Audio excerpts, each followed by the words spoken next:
Welcome back to Karthik bio academy YouTube channel.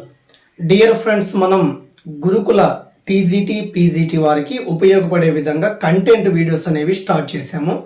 దాంట్లో మనం unit 1లో అంటే biological science it's important and branches of biology and repeated institute in biology, అదేవిధంగా biologist అనేటువంటి కొంత topic అయితే unit 1లో ఉంది. దాంట్లో భాగంగానే కొంతమంది బయాలజిస్టులు ఉన్నారు, ఒక జీవశాస్త్రవేత్తలు ఉన్నారు. యాక్చువల్గా అయితే మనకి 10th క్లాస్ బయాలజీలో ఉన్నటువంటి సైంటిస్టులు చాలా ఇంపార్టెంట్. ఎందుకంటే ఆ 10th క్లాస్ బయాలజీలో ఉన్నటువంటి బయాలజిస్ట్ మనం చదివితే ఇటు కంటెంట్ పరంగా యూస్ఫుల్ అవుతుంది, అదేవిధంగా మనకి మెథడాలజీ అంటే పెడగాజీ ఆఫ్ బయాలజికల్ సైన్స్లో కూడా మనకి పేపర్ 2లో మెథడాలజీలో కొన్ని సైంటిస్టుల మీద బిట్స్ అయితే ఫ్రేమ్ చేస్తున్నాడు. మరి ఆ బిట్స్ అన్నీ కూడా మనకి ఆ లాస్ట్ 2017-2018లో ఉన్నటువంటి పేపర్ 2లో వచ్చినటువంటి ఆ పెడగాజీ ఆఫ్ బయాలజికల్ సైన్స్లో వచ్చినటువంటి ఈ బయాలజిస్ట్ ఆ బిట్లు అనేవి మ్యాక్సిమం మనకి ఇక్కడ 10th క్లాస్ బయాలజీ నుంచి ఇచ్చాడు. కాబట్టి నేను అక్కడ నుంచి స్టార్ట్ చేసి intermediate first year, second year botany, జువాలజీలో ఇంపార్టెన్స్ సైంటిస్టులు చెప్పడానికి ప్రయత్నం అయితే చేస్తున్నాను. అయితే ఇక్కడ ఫస్ట్ సైంటిస్ట్ ఎవరంటే ఇక్కడ మనకి జీన్ బాప్టిస్ట్ లామార్క్. సో ఈ శాస్త్రవేత్త గురించి మనం తెలుసుకునే ముందు ఏం చేయాలంటే ఇతని గురించి జీన్ బాప్టిస్ట్ లామార్క్ ఏం చేశారు అంటే proposed one theory that is called inheritance of acquired characters. So acquired characters అంటే ఏంటి? ఆర్జిత లక్షణాలు అని చెప్పొచ్చు. ఎక్వైర్డ్ క్యారెక్టర్ అంటే మనకి పుట్టిన తర్వాత మనం సంపాదించుకున్నటువంటి కొన్ని లక్షణాలని మనం ఎక్వైర్డ్ క్యారెక్టర్స్ లేదా ఆర్జిత లక్షణాలు అని చెప్పొచ్చు. పుట్టిన తర్వాత మనం సైకిల్ నేర్చుకుంటాము, ఈత నేర్చుకుంటాము, రైటింగ్ నేర్చుకుంటాము, చదవడం నేర్చుకుంటాము. ఇవన్నీ కూడా ఒక వ్యక్తి పుట్టిన తర్వాత నేర్చుకుంటారు. కాబట్టి ఆ క్యారెక్టర్స్ని ఏం చెప్పొచ్చు అంటే మనకి ఇన్హెరిటెన్స్ ఆఫ్ అంటే ఎక్వైర్డ్ క్యారెక్టర్స్ చెప్పొచ్చు. అంటే ఆర్జిత లక్షణాలు లేదా సంపాదించుకున్న లక్షణాలు అని చెప్పొచ్చు.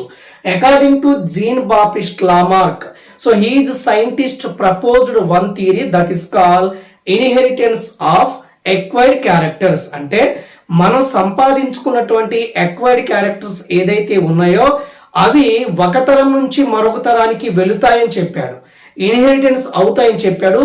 అది తప్పని నిరూపించింది ఆగస్ట్ వీజ్మెన్. అతను ఏం చేశాడంటే ర్యాట్ యొక్క టెయిల్ ని కట్ చేశాడు. అంటే బాడీ చేంజ్ చేస్తాయి కదా, ఆ టెయిల్స్ ని కట్ చేస్తే మేల్ ఫీమేల్ ది వచ్చినటువంటి బేబీకి టెయిల్స్ ఉన్నాయి, అంటే తోకలు ఉన్నాయి. దీని ప్రకారం ఏంటి? సంపాదించుకున్న లక్షణాలు ఒక తరం నుంచి మరొక తరానికి వెళ్ళవని చెప్పింది August Weismann. But according to Jean Baptiste Lamarck proposed one theory that is called inheritance of acquired characters. So these acquired characters, so for example one person to acquire some character after born, by birth రావివి, పుట్టిన తర్వాత నేర్చుకుంటాడు. So these characters is called acquired character.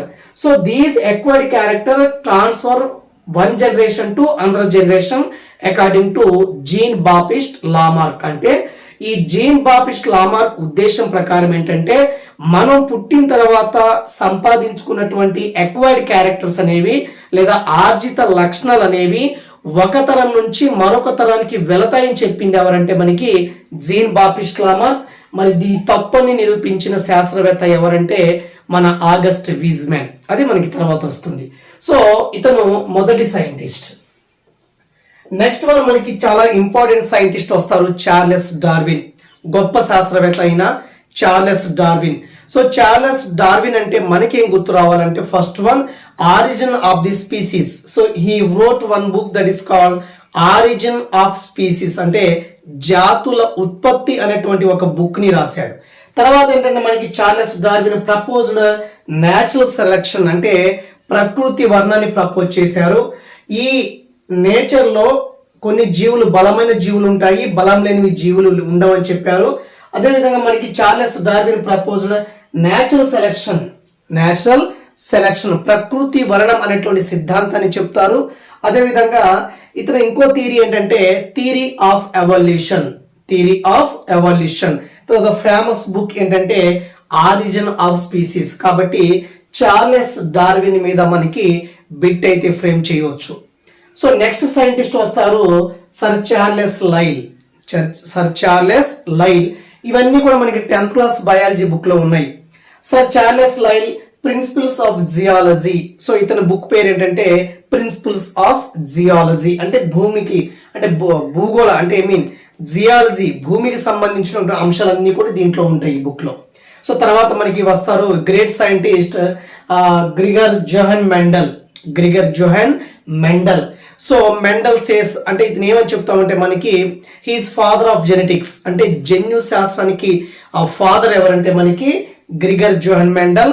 He's proposed he's experiment conduct on P plant అంటే బఠానీ plant మీద ప్రయోగాలు చేసి how variation transfer one generation to next generation అంటే ఒక తరం నుంచి మరొక తరానికి ఈ లక్షణాలు అనేవి వైవిధ్యాలు వేరియేషన్స్ అనేవి ఎలా వస్తాయని తెలిపిన శాస్త్రవేత్త ఎవరంటే Gregor Johann Mendel.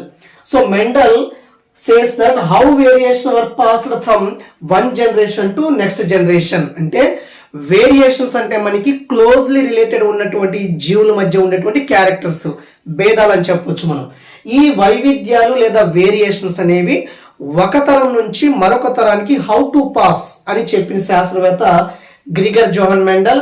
He is always experiment on the pea plant or బటానీ plant Pisum sativum. Then Gregor Johann Mendel another name is father of genetics అంటే జన్యు శాస్త్రానికి పితామహుడు ఎవరంటే మనకి గ్రిగర్ జోహన్ మెండల్. సో ఇవన్నీ కూడా మనకి 1 or 2 బిట్స్ కాంటెంట్ లో మనకి బిట్ ఫ్రేమ్ చేస్తాడు. మెథడాలజీలో ఖచ్చితంగా మనకి 4-5 బిట్స్ అనేవి ఫ్రేమ్ చేస్తాడు కాబట్టి సైంటిస్టులు కూడా ఇంపార్టెంటే. సో ప్లీజ్ నోట్ డౌన్ అంటే ఖచ్చితంగా మీరు రాసుకోవడానికి అయితే ప్రయత్నం చేయండి. Okay, hard work compulsory.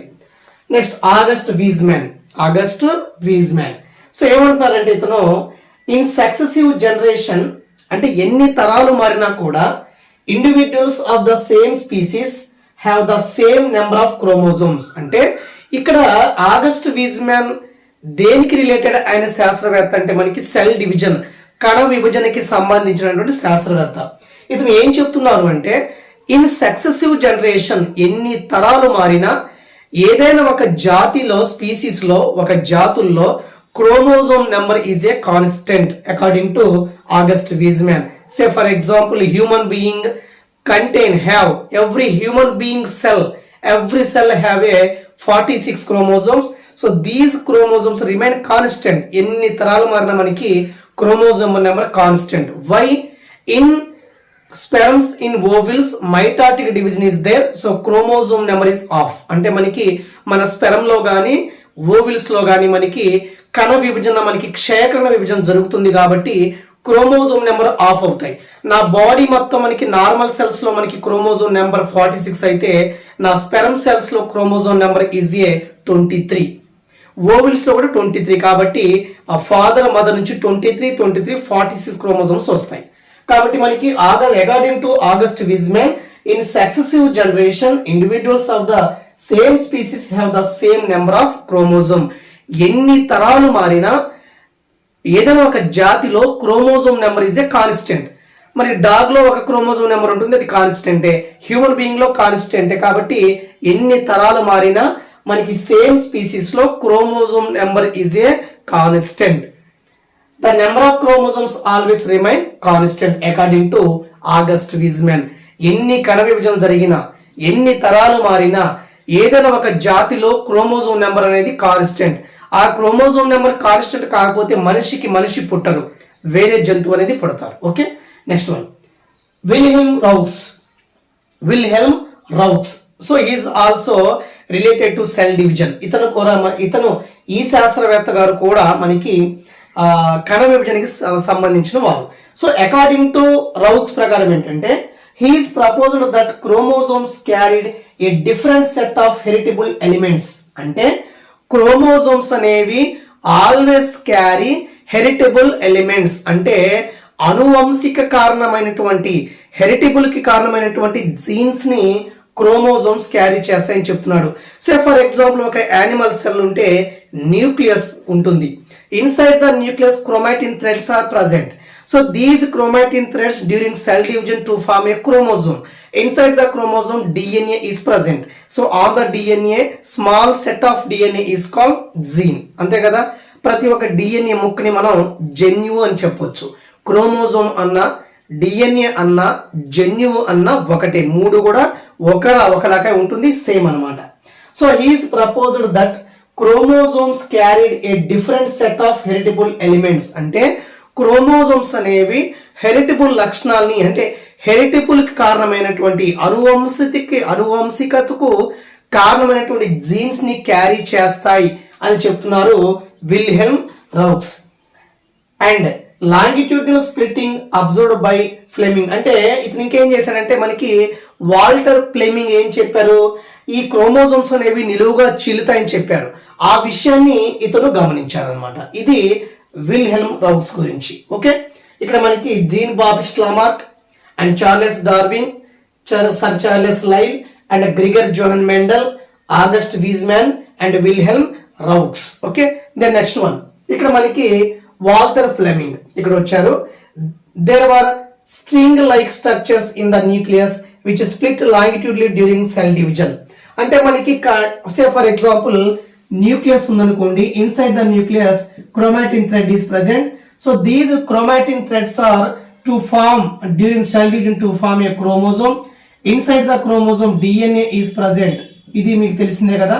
So according to Walter Flemming ప్రకారము there are string like structures in the nucleus. అంటే మనకి కేంద్రకంలో ఒక దారాల వంటి నిర్మాణాలు ఉంటాయి, వీటిని క్రోమాటిన్ చెప్పొచ్చు. క్రోమాటిన్స్ అనేవి క్రోమోజోమ్ కింద డెవలప్మెంట్ అవుతాయి అని చెప్తున్నాడు. ఓకే, ఇవన్నీ కూడా మనకి క్రోమోజోమ్ కింద మారిన తర్వాత every chromosomes is split in longitudinally. Chromosomes అనేవి కణ విభజన సమయంలో నిలువుగా చీలుతాయి అని తెలిపింది ఎవరంటే వాల్టర్ ఫ్లెమింగ్. తర్వాత మనకి విర్చో వస్తారు, చాలా important. Every cells came from or arise from free existing cell. అంటే కణాలు అనేవి ముందు తరం కణాల నుంచి ఏర్పడతాయని చెప్పింది వారు ఎవరంటే విర్చో చెప్పారు. దీనిని ఏం చెప్పారంటే ఆమ్ని సెల్యులా డి సెల్యులా అని చెప్పారు. So Virchow a proponent of cell theory is given the credit for the phase. అంటే ఇతనికి సెల్ థియరీ ప్రపోజ్ చేశారు కాబట్టి ఇక్కడ మనకి Schleiden Schwann to propose cell theory. ఆ సెల్ థియరీ బేస్ చేసుకుని విర్చో ఏం చెప్పారంటే every cell came from free existing cell. అంటే ఇప్పుడున్నటువంటి కణాలు అనేవి ముందు తరం కణాల నుంచి ఏర్పడతాయని చెప్పారు. మరి ఆ ప్రాసెస్ ని ఏం చెప్పారు, ప్రాసెస్ కాదు, ఆమ్ని సెల్యులా డి సెల్యులా. అంటే సింపుల్ గా ప్రతి కణం ముందు తరం కణాల నుంచి ఏర్పడుతుంది. Every cell came from free existing cell. Okay, so ఇది according to Virchow. The next one Paul Langerhans. So Paul Langerhans is a famous scientist also. ఇతను కూడా సో ఫేమస్ అయినటువంటి ఈ Paul Langerhans to study on the structure of the pancreas. మనకి క్లోమం ఉంటుంది కదా బాడీలో, ప్యాంక్రియాస్ మీద స్టడీ చేసి ప్యాంక్రియాస్ లో మనకి స్పెషల్ టైప్ ఆఫ్ సెల్స్ ఉంటాయి. So these cells are release one hormone that is call insulin అని చెప్పాడు ఇతను. కాబట్టి Paul Langerhans study on the pancreas. ఇది ఒక్కొక్క సైంటిస్ట్ గురించి చెప్తుంటాను, మీరు నోట్స్ రాసుకోవడానికి అయితే ప్రయత్నం చేయండి, చాలా యూస్ఫుల్ గా అయితే ఉంటుంది, క్విక్ రివిజన్ కి చాలా యూస్ఫుల్ గా ఉంటుంది. ఓకే, నెక్స్ట్ వీడియోలో మళ్ళీ కలుద్దాం. Okay, thank you.